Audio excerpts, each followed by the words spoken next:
복음입니다. 주님, 영광 받으소서. 그때 예수님께서 제자들에게 말씀하셨다. 너희가 나를 사랑하면 내 계명을 지킬 것이다. 그리고 내가 아버지께 청하면 아버지께서는 다른 보호자를 너희에게 보내시어 영원히 너희와 함께 있도록 하실 것이다. 그분은 진리의 영이시다. 세상은 그분을 보지도 못하고 알지도 못하기 때문에 그분을 받아들이지 못하지만 너희는 그분을 알고 있다. 그분께서 너희와 함께 머무르시고 너희 안에 계시기 때문이다. 나는 너희를 고아로 버려두지 않고 너희에게 다시 오겠다. 이제 조금만 있으면 세상은 나를 보지 못하겠지만 너희는 나를 보게 될 것이다. 내가 살아있고 너희도 살아있을 것이기 때문이다. 그날 너희는 내가 아버지 안에 있고 또 너희가 내 안에 있으며 내가 너희 안에 있음을 깨닫게 될 것이다. 내 계명을 받아 지키는 이야말로 나를 사랑하는 사람이다. 나를 사랑하는 사람은 내 아버지께 사랑을 받을 것이다. 그리고 나도 그를 사랑하고 그에게 나 자신을 드러내 보일 것이다. 주님의 말씀입니다. 그리스도를 찬양합니다.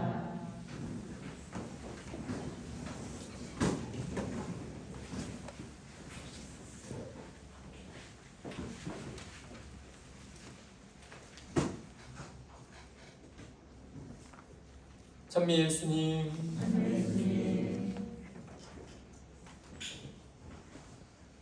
네, 우리가 지금 부활 시기를 보내고 있고 그 부활하신 예수님의 약속에 따라 또 성령 강림을 전례적으로 기다리고 있는 이 시기입니다. 예수님이 부활하시고 우리가 또 성령을 은총을 받는 걸 계속해서 기념하는 이 시기에 그 과정은 사순식이었는데 이 모든 부활의 은총과 성령 강림의 은총은 예수님의 순환이 이제 전제가 되어 있는 거죠. 너무나 잘 아시지만 그래서 우리가 부활 성야 때에 세례서약 갱신을 하지 않습니까? 그렇죠. 그래서 세례서약 갱신을 통해서 도대체 우리가 주님 앞에서 무슨 은총을 받고 서약을 하는지를 늘 되새기는 매년 부활 성야 때마다 그 되새기는 우리 시간을 갖습니다. 그거는 뭡니까? 우리가 세례서약 갱신 때 뭐를 갱신하죠? 세 가지 질문, 또 더 이어지는 세 가지 질문, 총 6개의 서약을 합니다. 그렇죠? 그래서 앞에 3개 때는 끊습니다 하죠. 뒤에 3개는 있습니다 합니다. 그래서 끊는 거가 뭘 끊는 걸까요? 예, 그렇죠. 죄를 끊고 맨 마지막에 마귀를 끊는다는 말이 나오죠. 악을 끊고 그 다음에 믿는 거는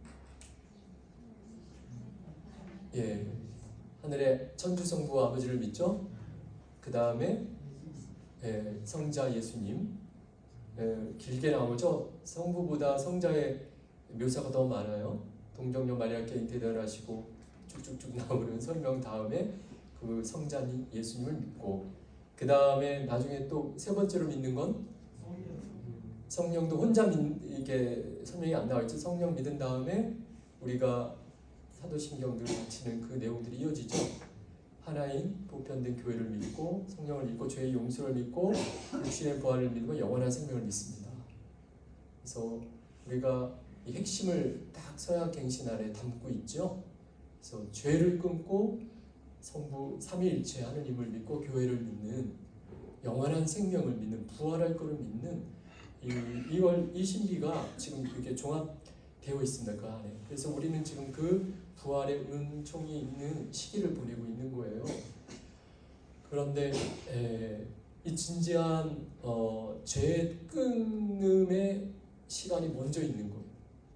그래서 요즘 바티칸 공의 이후로는 사랑에 더 강조를 하다 보니까 물론 사랑이 더 중요한데 더 앞서서 얘기돼야 되는 부분이고 강조 아무리 해도 지나침이 없는 게 하나님의 사랑인 거고 그런데 그와 동시에 죄를 거의 요즘은 소홀하게 다루는 경우가 너무 많고 고백성사 보고 나서 보석을 어떻게 받죠? 어떻게 받나요? 주모경으로 받죠? 그래서 많은 경우는 주모경이 괜찮은데 그러나 가끔은 주모경으로 고백성사 보는 본인도 주모경으로만 하면은 이래도 되나 하는 그런 죄인데 그냥 주모경으로 끝나는 경우도 있는 것 같아요. 그런 걸 이제 보석이 요즘은 가볍죠. 예. 근데 뭐 중세 때 성인들 이야기 들어오면은 보석을 아주 그냥 진지하게 하죠. 뭘 했냐? 뭐 조금 심각하면 어떻게 해요? 걸어서 성지까지 걸어가죠. 예를 들어서 로마로 해도 뭐 산티아고까지 걸어가고 지금으로는 상상하기 어려운 산티아고 안에서만 걸어도 꽤 걷는데 뭐 유럽 동유럽에서 서유럽까지 걷고 또 예루살렘 성지 순례하는 게 보석이었죠. 엄청난 대가를 치렀어요. 예전에 고백성사 후에. 그래가지고 몇 날 며칠을 여행하면은요 마음이 숙연해지는 거예요. 내 이제 이 정도구나. 그래서 내가 다시는 짓지 말아야지. 같은 죄 또 지으면 또 가야 되잖아요. 그거 어떻게 감당해? 그러니까 옛날에는 죄를 고쳐야겠다라는 결심을 할 수가 있었어요. 근데 요즘은 주모경으로 끝나면 다음에 또 주모경 하면 되잖아. 느낌이 그래. 무의식 중에. 그래서 가볍게 여겨지는 경향이 좀 있는 것 같아요.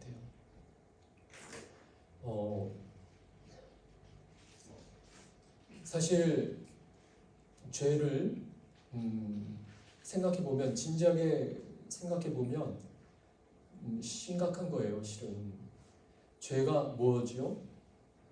그냥 신앙인이 아니더라도 우리가 양심에 걸리면 죄라고 느끼죠. 종교를 떠나서. 근데 요즘은 양심도 무뎌졌어.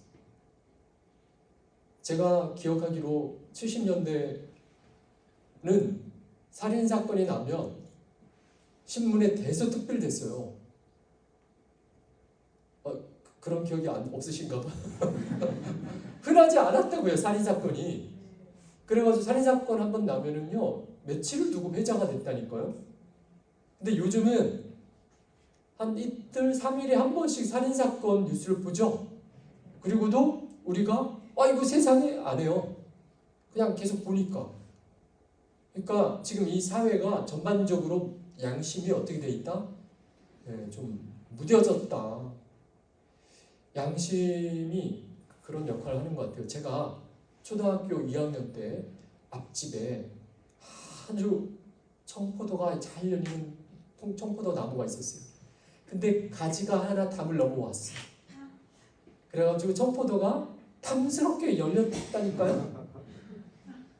그 나이에 그 유혹이 있었어요. 그래가지고 따먹어야겠다 생각이 들었어요. 근데 앞집 아줌마 못 보게 으스름한 저녁에 가가지고 하나 따는데 어두워서 안 보일 건데 확인해서 아무도 없는 거. 그런데도 심장이 어떻게 돼요?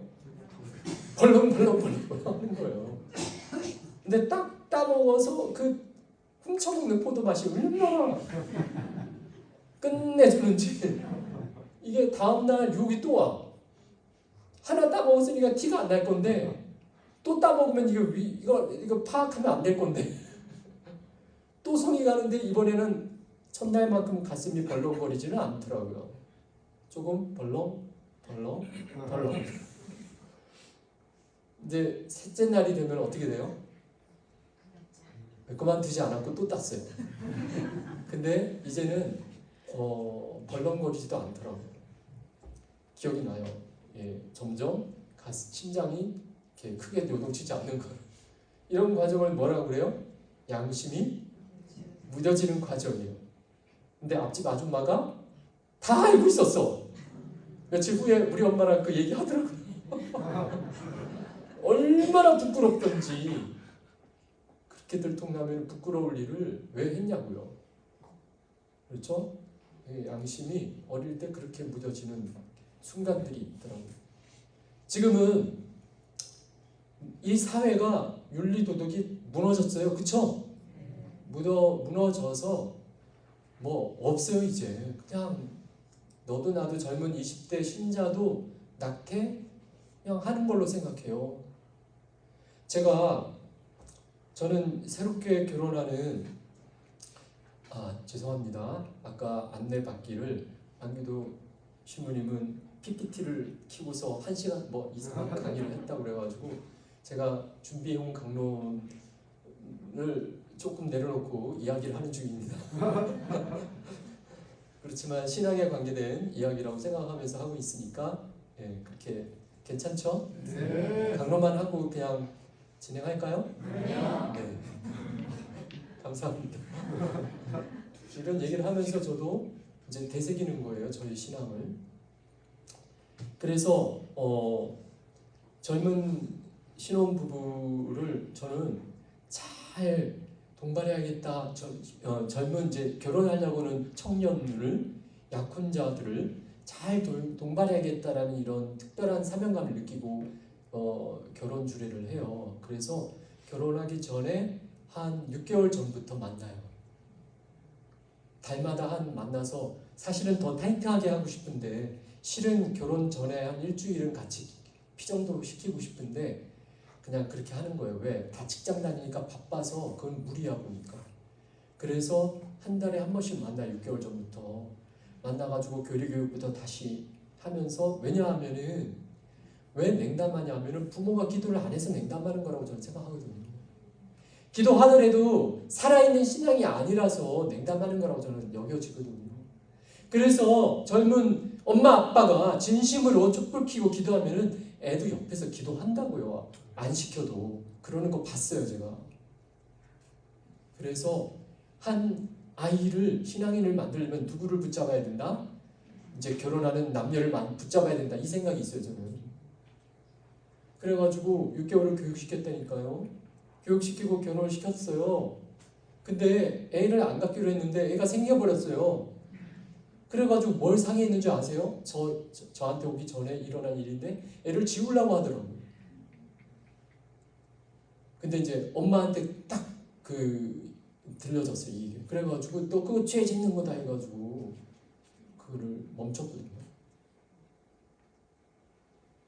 큰일 날 뻔했어요. 세상에 6개월 교육시켰는데 이게 교육을 그 정도로 가지고 안 되는 거예요. 그래가지고 제가 당부한 게 애를 갖고 있는 동안에는 절대로 나쁜 거 보지 마라. 소아 데레사가 어떻게 성녀가 된 줄 아냐? 엄마가 수녀원 들어가려고 했고 아빠가 수도원 들어가려고 그랬어. 그래가지고 애를 가진 다음에는 맨날 기도했는데 그 자녀들이 다 수녀원 갖고 소아 데레사 그렇게 성녀가 된 거라고. 부모가 행복하려면은 이 10개월 물론 나머지 양육기간도 중요하지만 10개월 특별히 중요해. 애를 가지면은 맨날 좋은 것만 보고 성화만 보렴 하고 얘기했어요. 근데 그렇게 하려는지 모르겠어요. 그런 시대예요 지금. 잘 안 먹히는 시대예요. 뭘 얘기를 해도. 그래서 비상등이 켜져 있다니까요. 낙태를 하게 되면은 그 아이가 그 자리에서 하루가 생명이 있어도 영혼이 있다고 그러잖아요. 사적 계시지만 그 성녀들의 영혼이 하루만 있더라도 하루만 임신됐어도 영혼이 있는 거래요. 근데 그 태아가 이렇게 제거될 때 피가 흐르는 거 아니에요? 그 태 안에서. 그쵸? 그래서 그 태는 거룩한 태가 못 되고 더 이상 피가 흘렀잖아. 죽는 피가. 순결한 무죄한 피가 거기서 흘렀잖아. 아벨의 피가 되는 거예요. 아벨의 피가 땅에 적셔져서 어떻게 됐죠? 부르짖었죠. 그 부르짖음을 누가 듣죠? 아버지 하느님이 들으셔요. 그래서 그때부터 죄가 심각한 거예요. 그러면 이제 이 태가 생명을 키우는 태가 되어야 되는데 낙태로 말미암아 아벨의 피가 젖어드는 땅이 되어서 거기서 부르짖음이 계속 있어요. 그 다음에 태어나는 아이에게 좋을까요? 나쁠까요? 무덤에서 태어나는 거예요, 여러분. 이제 시작하는 생명이 어떻게 보면 저주받고 태어나는 거예요. 죄하고요, 건강하고 연결되어 있어요. 마음의 병하고 연결되어 있어요. 그렇게 낙태된 다음에 태어난 아이가 건강이 안 좋을 수가 있고요. 마음이 안 좋을 수가 있어요. 병이 있을 수가 있어요. 성경에 예수님 이야기를 읽어보면 70% 이상이 병은 죄에서 오는 거라고 나와요. 그렇죠? 중풍병자 4명의 친구가 중풍병자를 데리고 왔죠. 그리고는 지붕을 뜯어서 예수님께 내려보냈죠. 예수님이 그 중풍병자를 보자마자 구원하고 싶어서 하신 말씀이 뭐예요? 네 죄가 용서받았다. 다들 뭐를 기대했을까요? 치유되어라. 근데 예수님이 죄를 용서받았다를 먼저 얘기했어요. 왜냐? 그 중풍병이 뭐와 관계 있으니까? 죄와. 그리고 나서는 치유를 일으키시잖아요. 그게 더 흔한 거였어요. 병이 죄와 연결되어 있다는 게. 근데 안 그런 경우가 20-30% 있는 거예요. 제자들과 예수님이 걸어가시다가 제자들이 묻습니다. 저 소경인가? 안전뱅인가? 소경이죠. 저 사람 태어나면서 소경인데 저 소경은 눈머름은 자기 탓입니까? 부모의 탓입니까? 물어봤더니 예수님이 뭐라고 답하세요?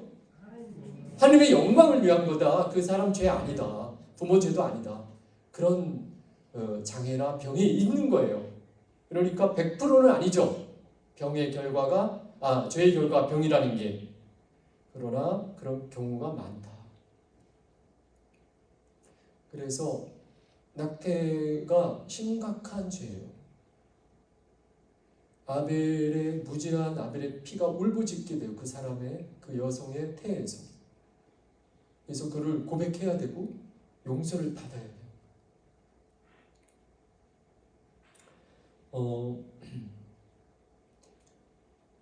그 외에도 그러니까 이런 건 이제 양심이 무뎌져서 모르는 건데, 양심이 살아있다면 어떤 엄마가 자기 자식을 죽이고 괴롭지 않겠어요. 그래서 양심이 살아있어야 된다는 게 먼저인데, 그게 무뎌지면 우리는 십계명을 갖고 정말 하나하나 잘 보고 회개해야 돼요. 1, 2, 3계명이 뭐죠? 다 하느님과 관계가 있죠. 한 분이신 하느님만을 음송하라가 1계명이죠. 예, 2계명이 주님의 이름을 헛되이 부르지 말라. 3계명이 뭐죠? 주의를 거룩히 지내라. 4계명이 뭐죠?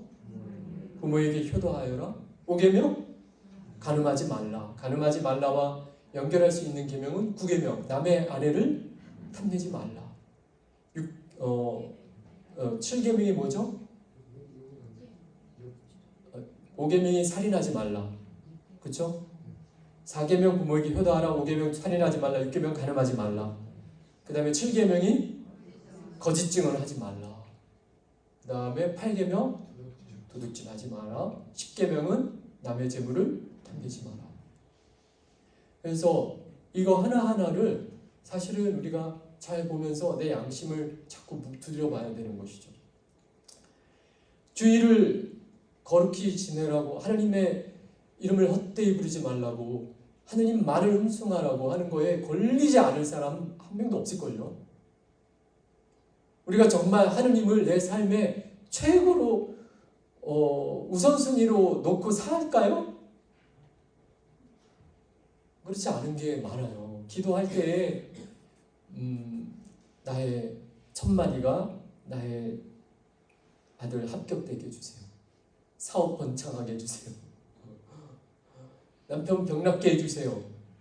첫마디가, 눈 뜨면 첫마디가 아이고 우리 좀 가족 좀 보호해 주세요. 첫마디가 뭐가 돼야 되죠?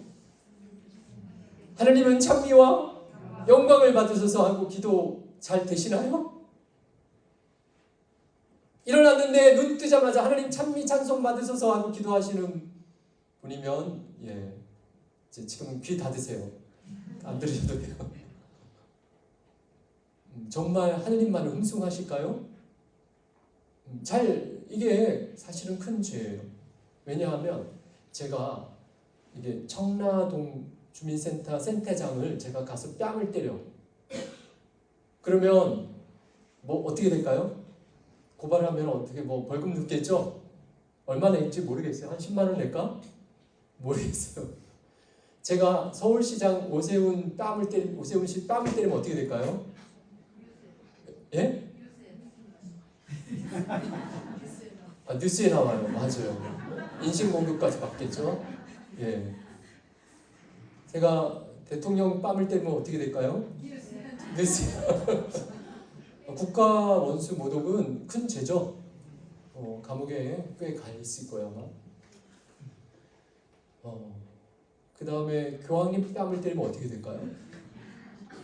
전 세계 카톨릭 신자 테러가 있을지도 몰라요 저한테. 하나님의 뺨을 때리면 어떻게 될까요? 지옥이에요.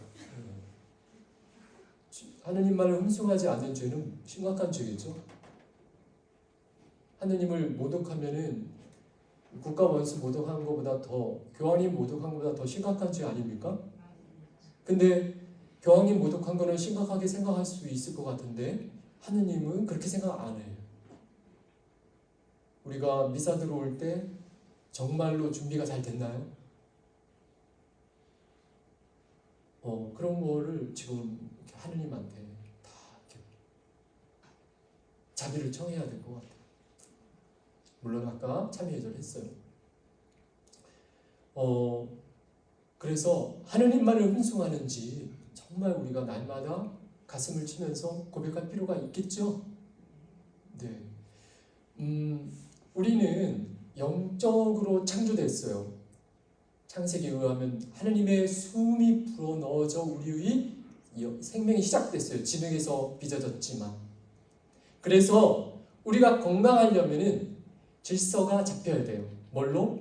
영이 첫 번째, 그 다음에 내 마음이 두 번째, 내 몸이 세 번째. 그렇죠? 이게 질서라는 거 공감하십니까? 네. 하느님이 원하는 이거를 받아들이는 데가 영이겠죠?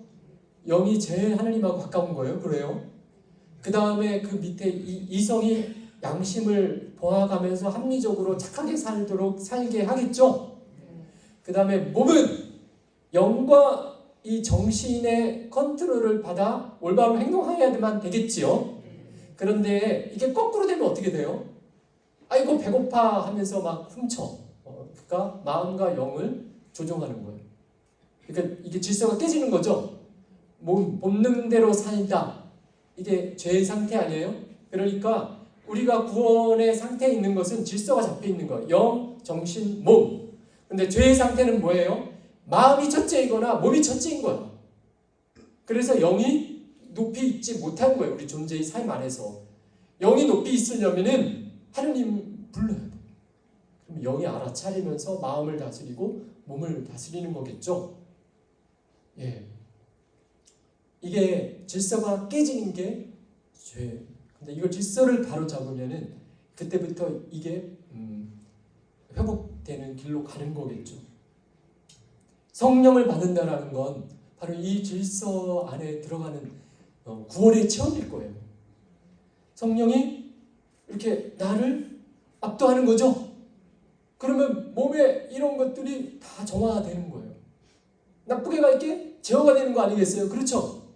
예. 그래서 우리가 성령을 그렇게 청하는 거 아니에요? 성령이 오셔서. 성령이 오시면은 오늘 필립보스 1독서도 나오지만 필립보가 이 성령을 받기 전에는요, 예수님께 이 자기 주장을 자기 그 틀 안에서 얘기했던 사람이에요. 어떤 얘기가 있냐면 예수님이 오병이어를 갖고 너희가 이 사람들을 먹여라 했을 때 빌립보가 이 오병이어 갖고 충분하지가 않습니다라고 말한 사람이 빌립보 사도죠. 그 다음에 아버지를 보여달라고 빌립보가 얘기를 하죠. 그때 예수님이 날 봤으면 아버지를 본 거다. 그 말 하기 전에 빌립보가 하는 말이 아버지만 보여주시면은 충분하겠습니다라고 매일미사 묵상책에 아마 그 해설이 있었을 거예요. 충분에 대한. 그렇게 빌립보는 사도는 변화되기 전에는 자기 생각의 틀 안에서 자기 고집대로 진행했던 사람이 삶의 방식을. 근데 성령을 받으니까 어떤 이야기가 나오냐면 사도행전에 보면은 빌립보가 성령에 사로잡혀서 어떤 내시가 궁정 내시가 예언서를 읽고 있다가 이게 누구에 대한 예언입니까? 하고 물어볼 수 있게 빌립보가 성령의 감도로 그 옆에 가게 된다니까요. 그리고는 설명을 해주고 거기에서 세례를 내가 못 받을 이유가 없습니다 해서 세례를 준 다음에 사도행전 정확하게 문구가 그래요. 성령께서 빌립보를 사로잡아 바람처럼 다른 곳으로 또 가게 했다. 마치 어디서 와서 어디로 갔는지 모를 움직임을 해요. 누구에게 사로잡혀서? 성령에 사로잡혀서. 이게 구원 속에 있는 상태이죠. 그래서 하느님의 영으로 또 인간의 영이 이렇게 감도되어 정신과 몸이 질서를 잡히는 것이 구원의 상태인 거예요. 우리의 이 죄로 말미암아 자꾸 이게 전복되는 것을 바로 잡는 것이 회개이겠죠. 그래서 성령을 자꾸만 불러야 되고 우리의 영이 주님만을 깨끗해지기를, 우리의 마음이 정화되기를 우리가 이 부활 이 시기에도 계속 기도할 필요가 있겠습니다. 아침에 일어나면은 누구를 불러요? 성령님을 부르면서 뭐라고 해야 된다고요? 찬미 찬송 받으셔서 주님을 들어높이는 것을 아침에 일어났을 때 내 첫 입술에 담아야 되겠습니다. 그래서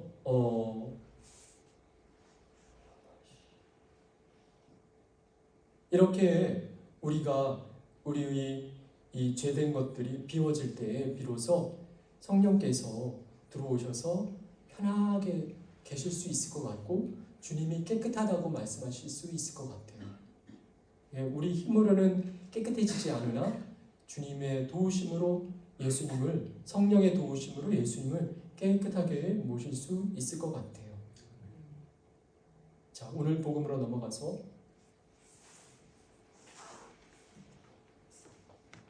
오늘 예수님께서 이제 성령을 보낼 것이라고 약속을 하시는데, 보호자를 보내실 거라고 약속을 하시는데 미래형이에요. 너희가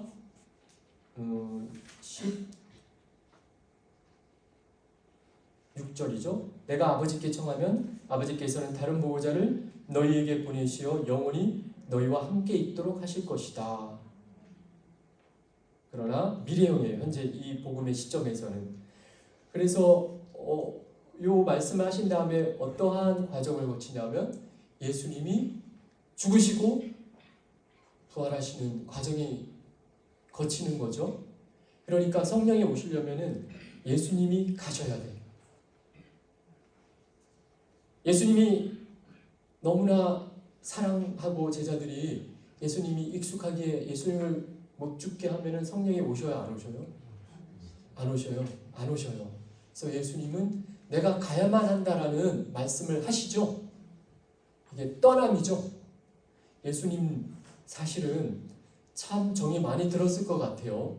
3년 동안 제자들을 데리고 다니면서 또 더군다나 33년 동안 어머니 마리아와 함께 인연을 맺어오면서 떠나기가 쉬우셨을까? 모르겠어요. 예수님은 기꺼이 떠나셨겠지만 정든 거가 분명히 있었을 것 같아요. 그를 내려놓는 것 또한 큰 비움이셨을 것 같아요. 제가 여기 우리 성남동 신자 몇 분 계신데 인천 성남동에 제가 10여 년 전에 3년 동안 같이 살았어요. 3년 끝내고 갈 때 저 솔직히 말해서 서울 올라와서 눈물 좀 흘렸어요. 3년 동안 이렇게 막 이렇게 역동을 갖고 이렇게 동고동락했어요. 근데 하루 아침에 인천 성남동을 떠나니까 우리 수도자들은 평생에 성당 본당 사목 한 번이나 두 번 하고 끝나거든요. 그래서 더 이상 할 기회가 없는데 3년 하고 나서 많은 얼굴들이 내 눈앞에 아른거리더니 지금 이제 다 떠났구나, 내가 떠나왔구나. 그럼 이제 서울에 올라와가지고 수도원에 딱 앉아가지고는 어떻게 하고 싶을까요? 마리아 자매님 전화해볼까? 테레사 자매님 전화해볼까? 그러면은 그걸 보고 뭐라 그래요? 미련이죠. 그때 내가 하느님을 생각하고 마음을 비우면 그게 뭐예요? 비우면 비워지는 자리에 누가 오시죠? 성령. 성령을 통하여 예수님. 그렇죠. 그러니까 예수님의 오늘 이 모범이 시사하는 거가 있죠. 우리 영성 생활에. 예수님은 떠나셔야 그분이 누구? 성령이 오시니. 지금 우리가 죄를 회개해야 된다는 걸 먼저 얘기했고요. 그걸로 이제 그 다음 단계에 가서는 비워야 될 게 또 있다라는 걸 말씀드리는 중이에요. 왜냐하면 예수님이 비우셨어요. 그 방법은 변하지 않아요. 성령은 떠난 다음에 오시는 거라는 이 원리가 이게 정해진 거예요. 그래서 순결해요. 영은. 그렇게 해서 오시는 영은 순수한 거예요. 그렇게 해서 오시는 영은 뭐가 없냐면 사심이 없어요. 그렇게 해서 오시는 영은 정말 믿을 수 있는 거예요. 사실 성령도 자기 말을 해요, 안 해요? 성령 하느님도 자기 말을 안 하고 누구 말만 해요? 하늘의 아버지와 예수님만 말을 하는 이 마음도 비운 마음이에요. 그러니까 하느님은 성부도 자신을 다 비워서 아들을 보내신 거거든요. 그래서 성부와 성자와 성령 모두는 같은 DNA를 갖고 있어요.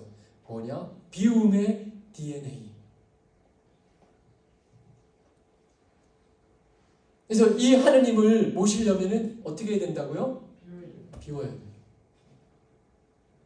내가 인사를 발령이 나가지고 인천 성남동에서 서울 정동하면은 다 마음을 비우고 이제 새롭게 맞이하는 이 사목을 이제 하느님께 기도하면서 비우고 나가면 되는 거예요. 그러면 누가 오셔요? 성령이 오십니다. 하느님이 섭리하셔서 다시 성남동 가면 또 그때는 그 순간에 또 맞게 감사히 여기면서 사목하면 되겠죠. 그 은희들 아시는 베트남 주교님, 구엔 반뚜안 주교님, 지금 이 순간을 살아가며라는 책이 읽어보신 적이 있으시죠? 네. 다 아시지만 반복하면 베트남이 공산화될 때에 그 베트남의 서울이 이제 기억은 잘 안 나는데 지금 호치민이죠? 사이공. 그래서 대주교님이셨죠. 대주교님이셨을 때 갑자기 공산화가 되어가지고 하루아침에 체포가 되었죠. 그래서 묵주조차 못 들고 그냥 감옥에 갇힌 그 상황에서 그 감옥이 아마 주교님 그 주교자 성당 종소리가 들리는 가까이 있는 감옥이었나 봐요. 종소리를 들었다고 하잖아요. 그러면서 만감이 막 감옥 안에서 내가 신학교를 몇 개를 세웠고 평시도 잔치를 몇 개를 했는데 하느님 저한테 왜 그러십니까? 하느님한테 봉사한 게 몇 건데 왜 이러십니까? 하고 계속 물었대잖아요. 근데 계속 물어봐야 소용이 있어요, 없어요? 없는데 어느 순간 이런 깨달음을 했죠. 내가 없어도 누군가가 하는데. 그러니까 이제 성찰이 된 거예요. 내가 아니면 안 됐는데 라는 이 마음이 뭔가. 그래서 그 순간 그런 걸 내려놓으니까 어떻게 된 거예요? 비워진 거예요. 비워지면 누가 오셔요? 오시면은 눈이 밝아지고 머리가 잘 돌아가요. 그래서 미사 할 수가 없다고 생각 꽉 막혀 있었어. 왜? 막 서럽고 막 화가 나고 막 이 부정적인 감정이 있으면 아무것도 안 돼. 그래가지고 신자로서 게다가 성직자로서 매일 미사를 못하는 이 상황이 너무나 막 답답한 거예요. 그러나 마음이 비워진 순간 미사를 봉헌할 수 있는 아이디어를 냈죠. 간수화 때 뭐라고 얘기해요? 내 위장병이 있는데 이 위장병은 포도주가 아니면 다스려지지가 않소. 해가지고 포도주를 공수해 오죠. 약처럼 먹는다고 해서 포도주가 생겼어. 거기에 이제 빵만 이제 갖고 와가지고는 손바닥이 재단, 포도주 몇 방울에 빵 조각 올려놓고는 미사를 봉헌하기 시작했다고 그러잖아요. 충분히 미사가 가능했던 거예요. 그래서 매일 미사가 이루어졌죠. 그러니까 막 이 잡념 잠심이 없어. 볼게 눈으로 죄질 것도 없어. 왜? 감옥이 아니니까. 거룩하게 사는 거야. 완전히 뭐 은둔소에 그 아주 봉쇄 수도자로서 산 거죠. 그리고 성경이 없으니까 두루마리 휴지를 꺼내가지고는 어떻게 했대요? 생각나는 대로 사복음서를 계속 메꿔 나가가지고 나중에 어떻게 했대요? 완성해 했대잖아요. 그래가지고 복음을 매일 읽고 그 다음에 묵주기도는 손가락 10개가 있으니까 매일 묵주기도 하고 미사하고 성경 읽고 그러면 건강해지겠어요? 건강해지지 않겠어요? 건강해졌대요. 자, 죄의 결과가 병인데 하느님께 향하면은 건강해진다. 그래서 다른 성직자들은 다 죽어나갔는데 이 반투엔 주교님은 10년이 지나도 안 죽죠. 13년이 지나도 안 죽었어요. 그래가지고 공산당이 어떻게 했어요? 이 사람은 가둬둬봐야 우리한테 해다. 왜 해라고 그랬냐면은 간수들을 몰래 다 세려줬죠. 책에 그렇게 나오죠. 처음에는 영어로 꼬셨죠. 너 영어 내가 알려줄게. 여기서 영어 배우면 얼마나 큰 자산이야. 근데 영어 배워준 다음에 알게 모르게 라틴어를 가르쳤죠. 그리고는 부활절 미사를 하면서 어떻게 했어요? 옆에서 그레고리안 성가로 성가 부르게 했다며요.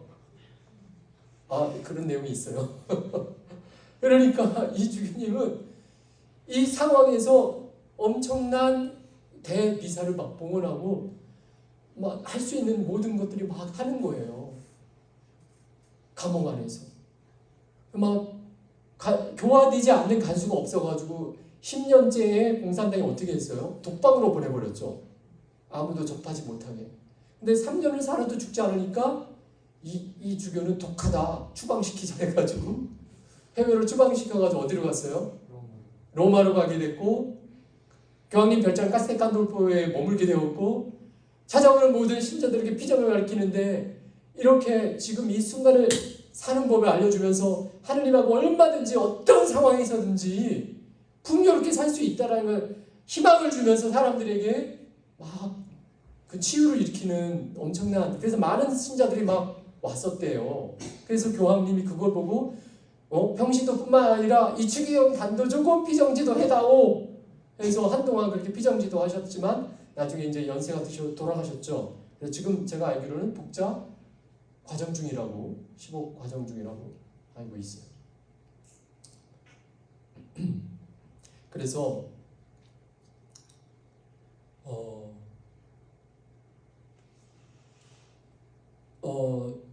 지금 우리가 기후 위기를 살고 있고 기후 위기 때문에 경제적으로도 전 세계가 어렵고 그 여파로 말미암아 우리 상공업 이렇게 가게 운영하시는 분들도 막 다들 힘들어하고 여러 가지 어려움들이 있고 게다가 코로나 동안에 신자들이 다 떨어져 나갔고 그래서 성당에 오는 정말 신자들이 줄어서 안타깝고 신학교에 신학생들은 뭐 7명, 8명 들어오고 막 아무래 저희 수도에도 올해 입회자가 없어요.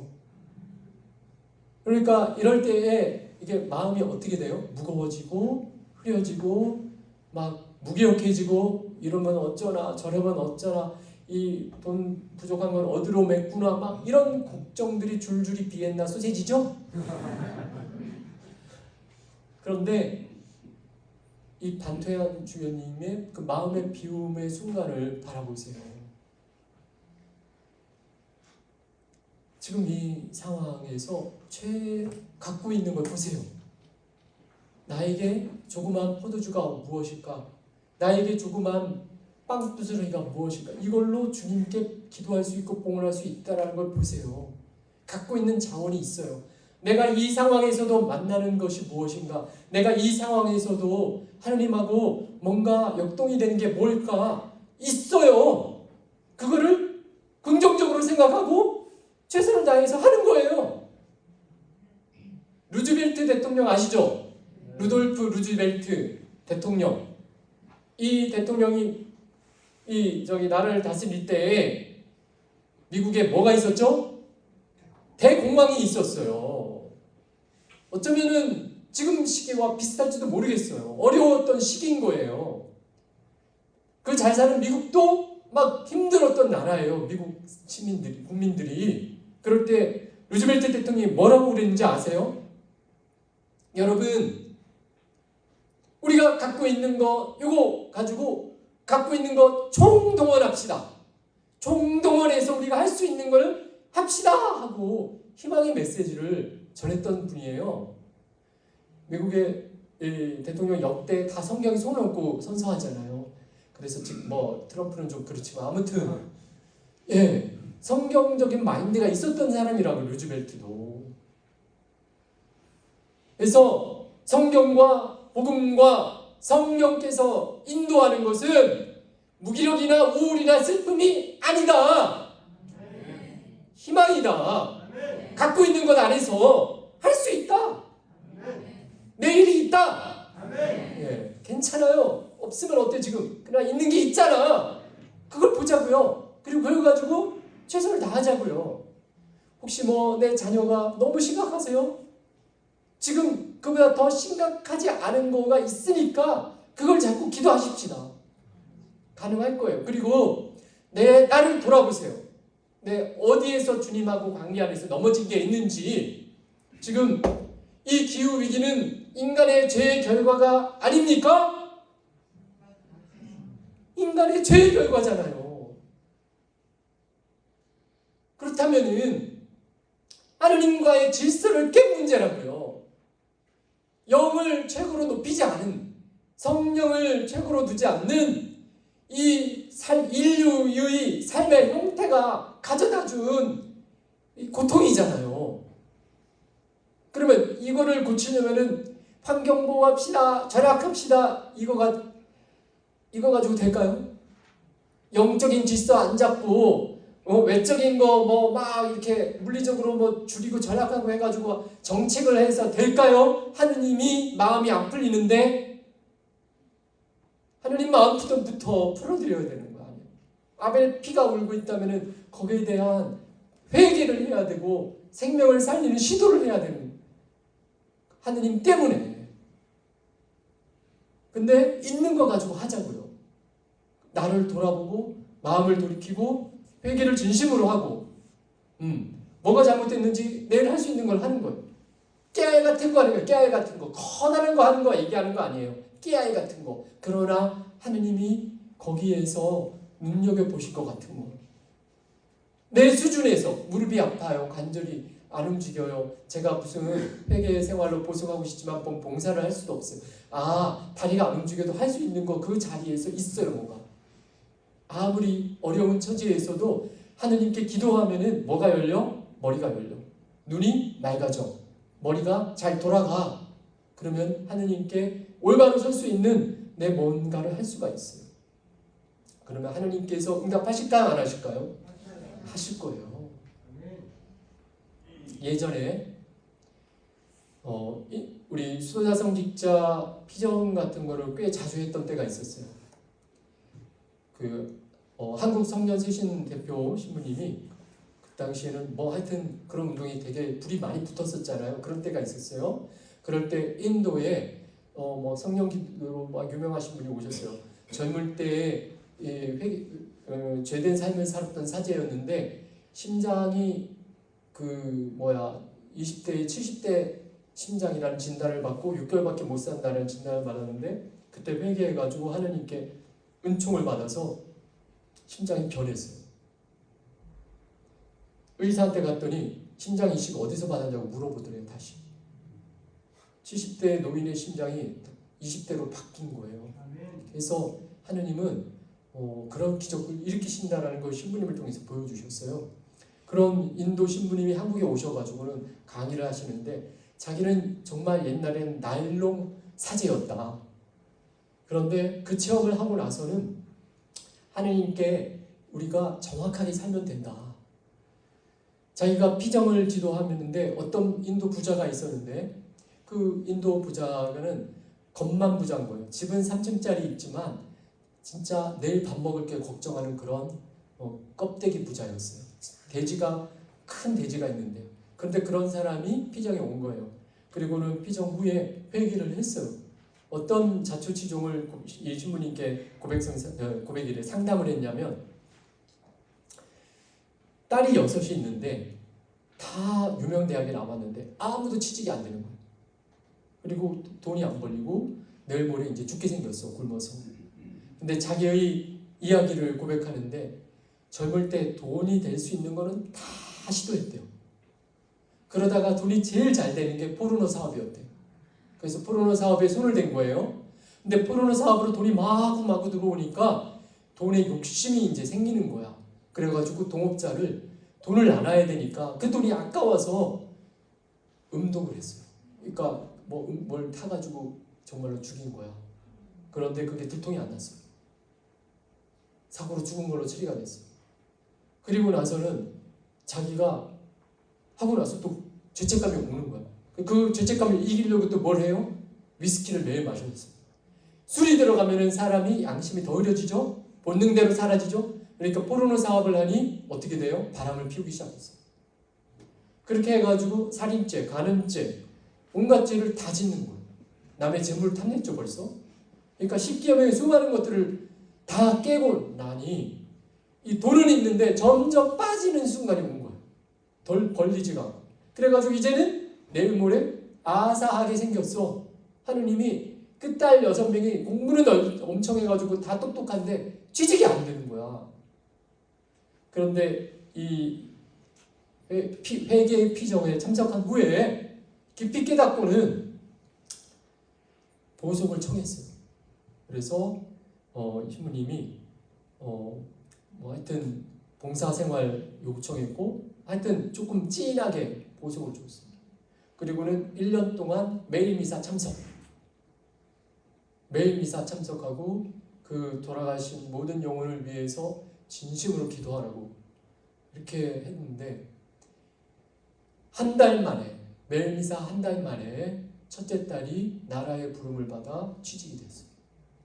3개월 만에 다른 2명이 해외에 취직이 됐어요. 이게 정확한 이야기를 하시는 거예요. 그리고 나머지 3명의 딸은 어떻게 됐게요? 수녀원에 갔어요. 그러니까 이 고치려고 하는 마음을 확실하게 갖고 이제 나는 정말 과거는 더 이상 끊겠습니다. 나 하느님 위해 이제는 회개하며 살겠습니다. 하고 하면 이렇게 심각한 사람에게도 하느님께서 자비를 베푸신대잖아요. 우리가 분명한 삶의 변화를 하나님한테 안 보여줘서 그래. 변화가 돼야 돼요. 실질적으로 변화가 돼야 되는 거죠. 깨알 같은 것일지라도 작은 것이 하느님과 나와 안에서 진심이면 되잖아요. 과부의 헌금이 어떤 헌금이래요? 가장 많은 헌금이라고 말씀하시잖아요. 남들 보기에는 눈이 삐지만 그 과부는 당장 그걸 이제 작은 건데 자기 전부를 봉헌한 것이잖아요. 그러니까 우리도 내 처지에서 진심을 하느님께 봉헌하시면 되는 거잖아요. 그렇죠? 네.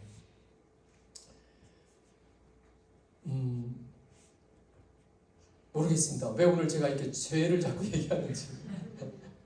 그래서 이 죄가 씻겨지고 나서 마음을 지금 이 순간에 처한 모든 것들을 진심으로 받아들이고 하나님의 성령이 임하시면 눈이 뜨이고 머리가 잘 돌아가.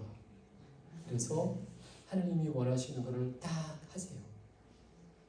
그러면 우리가 기쁘게 찬미할 수 있을 것 같습니다. 내 마음에서 올라오는 찬미를 하나님을 향하여 진심으로 할 수 있을 것 같습니다.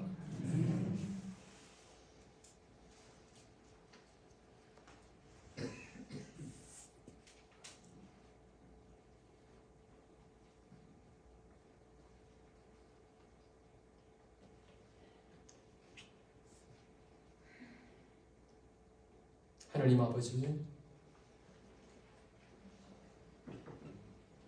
우리는 약한 인간이지만 갈 때와 같기도 합니다. 어제 왼쪽으로, 오늘 오른쪽으로 흔들리기도 합니다. 그러나 그런 약함을 알면서 우리를 부르셨다는 것 또한 알고 있습니다. 주님 감사합니다. 베드로가 3번 배반할 줄을 아시면서 그러나 베드로를 끝까지 첫째 제자로 삼으셨고 부활하신 다음에는 그에게 교회를 맡기신 당신의 변함없는 그런 자비와 사랑을 알고 있습니다. 첫째 교황을 그렇게 보여주심으로써 우리 모두도 흔들릴지라도 주님은 우리를 변함없이 신뢰하고 계시고 우리를 축복하고 계시고 우리를 구원하시고자 하는 하느님이심을 믿습니다. 이 변함없는 하느님의 자비가 정말 감사합니다. 우리 세례를 주셨으면 우리가 꼭 구원되게 하려고 주신 것 아니겠습니까? 아니 우리를 구원하시지도 않을 거면서 우리를 하느님의 자녀로 물을 붓고 성령을 주셨겠습니까? 우리를 세례를 주신 거는 이미 우리를 꼭 구원하려고 잘 되게 하시려고 우리를 당신의 나라로 다 들어가게 하시려고 우리를 부르신 것임을 믿습니다. 아빠, 아버지, 당신께 우리의 신뢰를 의탁하오며 모두 일어나 우리가 신앙 고백을 하겠습니다. 전능하신 천주 성부 천지의 창조주를 저는 믿나이다. 그 외아들 우리 주 예수 그리스도님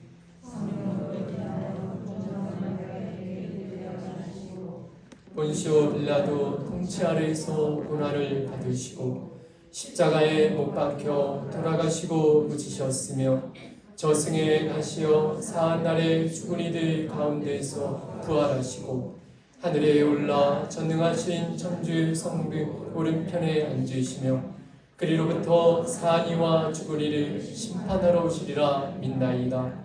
성령을 믿으며 거룩하고 보편된 교회와 모든 성인의 통공을 믿으며 죄의 용서와 육신의 부활을 믿으며 영원한 삶을 믿나이다. 아멘. 사랑하는 형제자매 여러분, 하느님